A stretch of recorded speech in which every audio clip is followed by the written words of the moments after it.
So hello and welcome back. The law of conservation of energy states that energy can neither be created nor destroyed, only transferred. And the way that we demonstrate this with DC circuit analysis is power delivered equals power absorbed.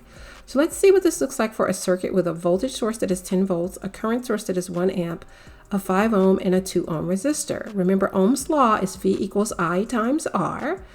And everything's in parallel, so everything has the same voltage. So I1, the current through the 5 ohm resistor, is 10 divided by 5, which is 2 amps.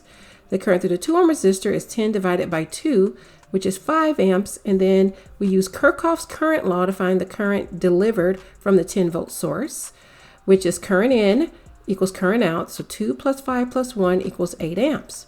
So the power delivered by the 10 volt source is 10 times 8, V times I, or 80 watts.